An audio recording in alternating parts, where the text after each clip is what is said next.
The main concern here is how do we address toxic masculinity and change it to positive masculinity? You know, you have to. Sorry, you know, we keep going back to it is what we have learnt from those ahead of us. Yeah. You see, it was passed down. Yeah. No man was born hating somebody. No man was born with anger. Yeah. It is what we learned. It was passed down to us. And we need to be careful so we don't pass it on. Sorry. So how do we unlearn it? That's the main concern, Asmali. You have to go and find the definition Yeah. of what toxic masculinity is all about. Because in my vocabulary, there's nothing like that. I mean, But we have all grown up in a homestead. Yeah. And I'll give you an example of the cats. A cat will go where there is food, right? Hata kwa jirani, paka inaenda ile mahali kuna maziwa. And it will live where there's none. So our gentle gender, our women, will go where they're fed, where they get something. And I'm not saying this to advocate for women, but I think this men's conference, I don't want you to take this thing too serious. It's just a day's event. Huh? When we live here, everyone knows their destiny. Everyone knows their homestead. You know your girlfriend better than I do. You know your wife better than I do. So when you live in here, at the end of the day, it's up to you. It's a personal thing. When I'm leaving my house, my wife, for example, had a career before I married her. She was in the petroleum industry.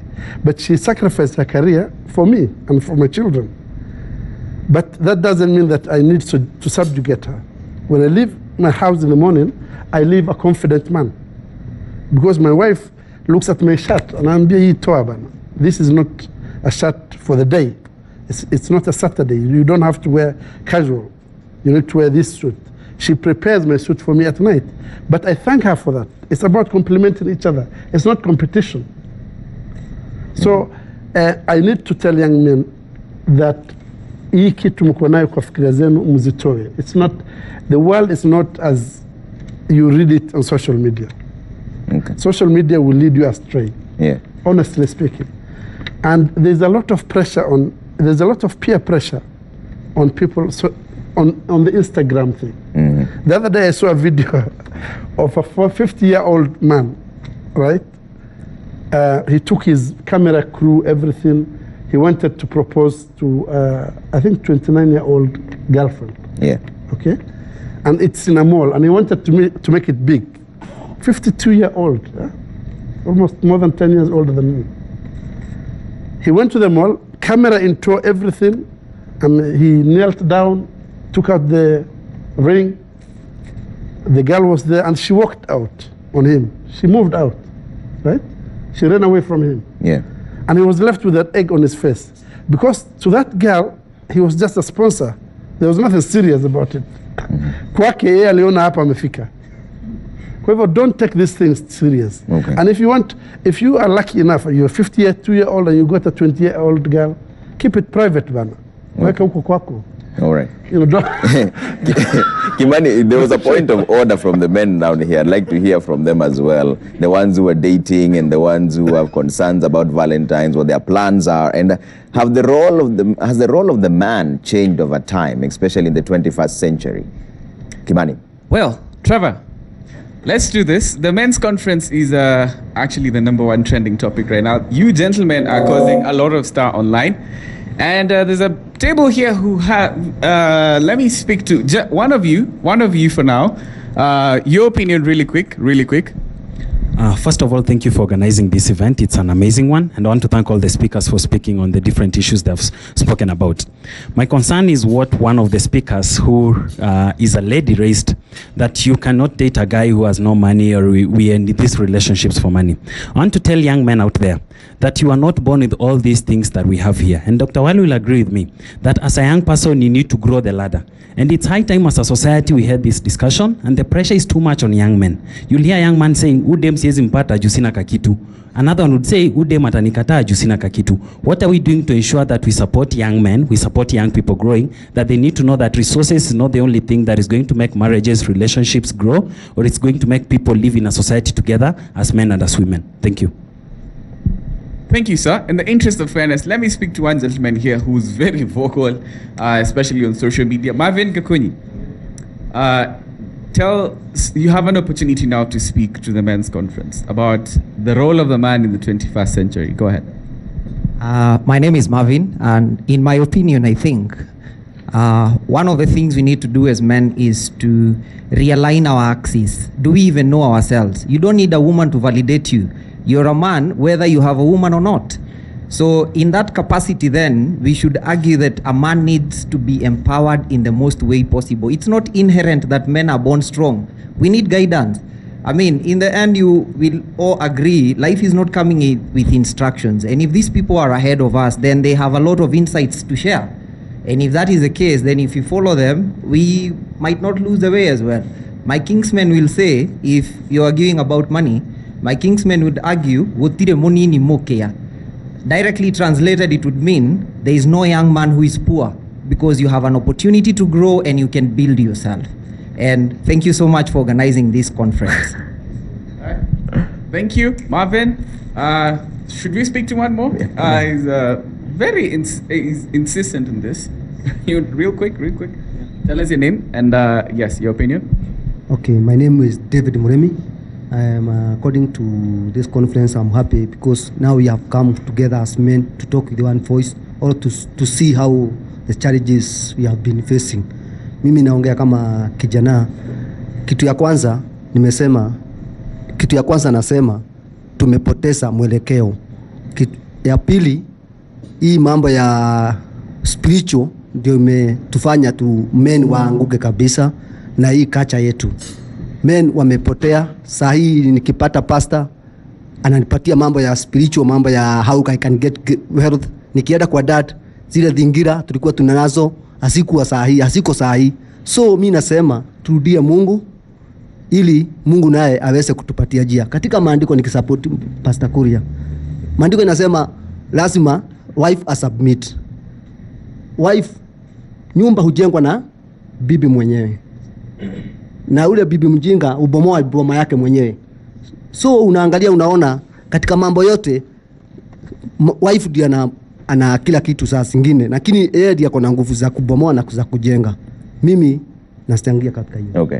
Kimani, I wonder what Anita Ray has to say about submission. What does submission look like to her? We'll come to her in a bit, but okay. I want Stefu here to speak because she's been clamoring for this. She could answer us. What does submission look like to her? Give your opinion about this whole men's conference first, and what secrets have you stolen from us? Well, first of all, I'm glad y'all are not fighting me right now. So I think the first thing I'd want to say is respect is earned.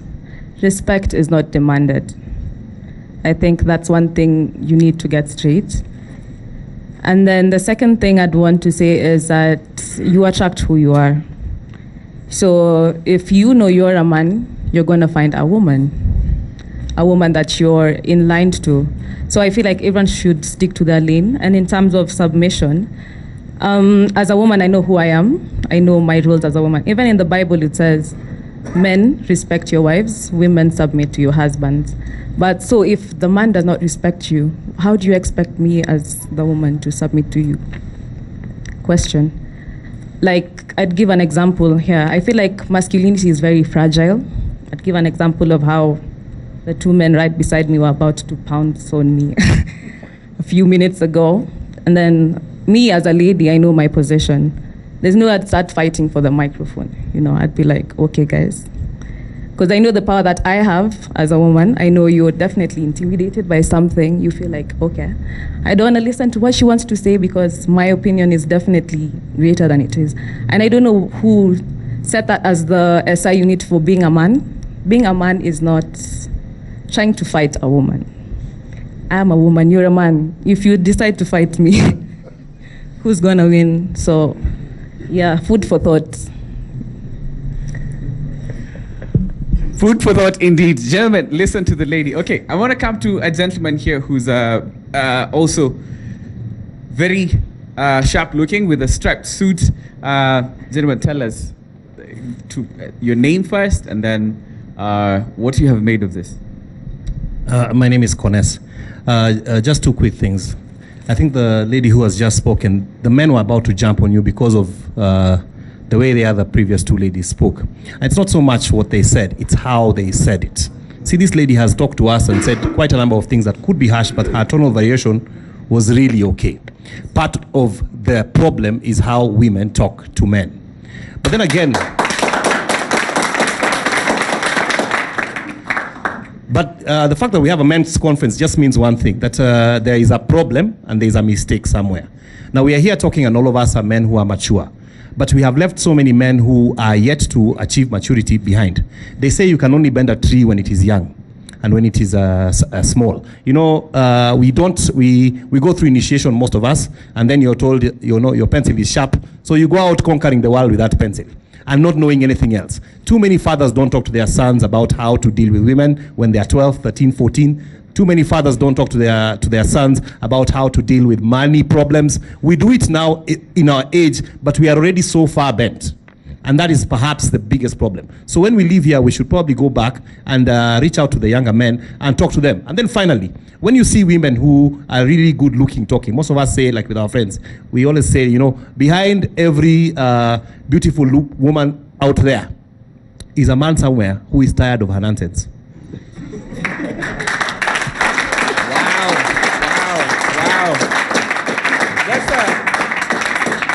Everyone is clapping to that point, and I'd like our woman just to give a right of reply here. Anita Ray, you want to respond to that? I think I don't have a problem with someone tired of my nonsense. That's okay in life, right? But first of all, I have a podcast I did on Friday, today's on Friday, on Monday, called Treat Him Like a King. People need to understand where I'm coming from. I don't have a problem with men. And my tone variation is on how he talks to us. You don't demean a woman. That doesn't make you a man. And a woman, you don't demean a man. That doesn't make you a better woman. It makes you a bitter woman. I always say that on Twitter. I tell women every day, and people don't listen to me. They just think I am bashing men. I tell women every day, you need to respect a man. But listen, respect is not even earned. It's commanded. There's someone who's going to walk into a room and you're like, why? Ajasema kitu. You just respect them by the way they walk, the way they treat other people, the way they treat themselves. You just respect them naturally. It just comes like that, you know. But there are people, you're not responsible, you're not being I don't want to say man enough because you don't even know what man is to start with. But you're not commanding that kind of respect from women. And men, listen, young men need to listen. I didn't say you need money to date a woman. You just need to be man enough to date a woman. I'm going to use that there because at the end of the day, you men are the ones who show what you're bringing to the table. Some women are okay, but they're dating without money. It's about love. Women are romantics. I'm okay dating without money, but if you come and tell me, Niko na hii, twende dinner, sijui wapi, of course I'll think you have money and I'll expect things. Set it from day one. I don't have money. Valentine's is going to be in the house. We are going to watch a movie. That's it. But if you want to show off, men of this generation want to show off. You want to wear a shoe you can't afford for Instagram. You want to wear what you can't afford for Instagram. What do you think I'm going to look at? I'm a human being. I'm going to look at what I'm saying. So please, dress what you can afford. Kama hauna viatu vaa batangoma. I'll accept you for who you are. Don't be out here telling me you're wearing a Gucci shoe and then you want me to think you're poor. No way. We work with what we see, by the way. And let's not pretend. Our generation is materialistic. We live on social media. So it's for the gram. You want to look good for the gram, you attract what you look like. Not even who you are, what you look like. You look like you're $1 million, you're going to attract a $1 million woman. So look like what you are, and we'll respect you for that. We don't have a problem. And at the end of the day, he said that we'll be asking young men to have money. I'm working. I'm making money. So I don't expect to be dating someone who's in the house, in the mother's house, by the way, playing FIFA or something. No way. I want someone on my level, so let's not pretend at all. And I'm not fighting men. I keep saying treat him like a king. Respect a man, but he needs a man to be respected. Okay. Wow. There's only like Kamburi and Stefu here clapping on that point. I'm going to put it back to Trevor. Trevor, just take this away back to the panel. Then we'll come back to you guys.